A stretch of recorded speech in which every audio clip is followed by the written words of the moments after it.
पिछले 2 साल से यह शब्द आपने कई बार सुना होगा।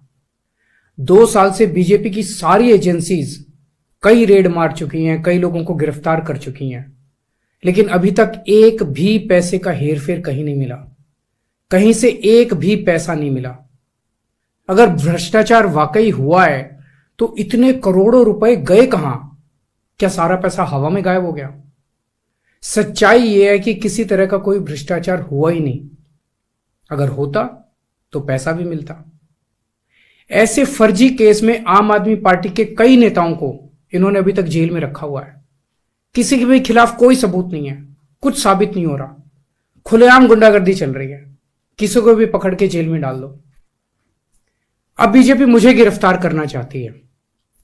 मेरी सबसे बड़ी संपत्ति, मेरी सबसे बड़ी ताकत मेरी ईमानदारी है। झूठे आरोप लगा के, फर्जी समन भेज के ये मुझे बदनाम करना चाहते हैं, मेरी ईमानदारी पे चोट करना चाहते हैं। इन्होंने मुझे समन भेजे हैं। मेरे वकीलों ने मुझे बताया कि ये समन गैर कानूनी है। क्यों गैर कानूनी है? ये मैंने इनको विस्तार से लिख के भेजा है। मैंने बताया है कि उनके समन कैसे गैर कानूनी है, लेकिन उन्होंने मेरी एक भी बात का जवाब नहीं दिया।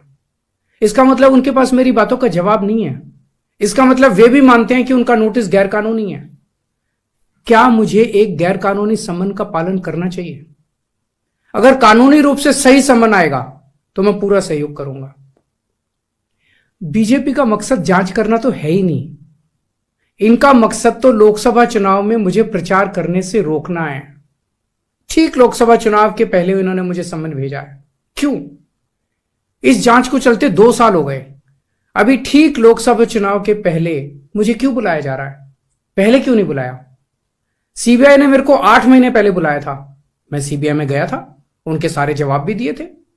लेकिन अब ये लोग ठीक लोकसभा चुनाव के 2 महीने पहले मुझे बुला रहे हैं। तो बीजेपी का मकसद कोई पूछताछ करना थोड़ी है। इनका मकसद है पूछताछ के बहाने केजरीवाल को बुला लो और उसे गिरफ्तार कर लो, ताकि मैं लोकसभा चुनाव में प्रचार ना कर पाऊं।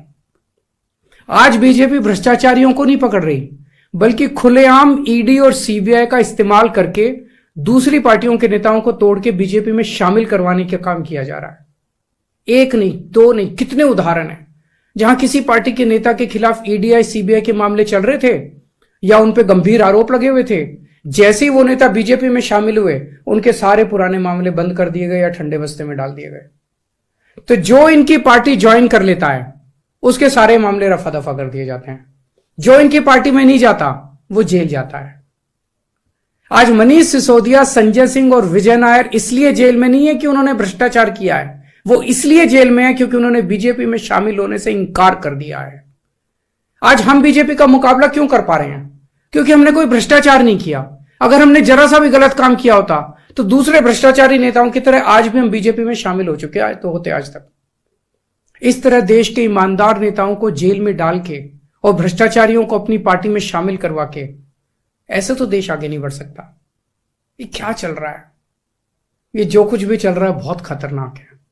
ये हमारे जनतंत्र के लिए बहुत गलत है। इसे रोकना होगा। मैं हमेशा देश के लिए लड़ा हूं। मेरा तन मन धन देश के लिए है। मेरी एक एक सांस देश के लिए है। मेरी खून की एक एक बूंद देश के लिए है। मेरे शरीर का एक एक कतरा देश के लिए समर्पित है। हमें मिलकर देश को बचाना है। मैं पूरी जी जान से इनके खिलाफ लड़ रहा हूं। आपका साथ चाहिए। हमारी खबरों से जुड़े रहने के लिए हमारे चैनल को सब्सक्राइब करें और बेल आइकन को दबाएं ताकि खबर की नोटिफिकेशन आपको मिलती रहे।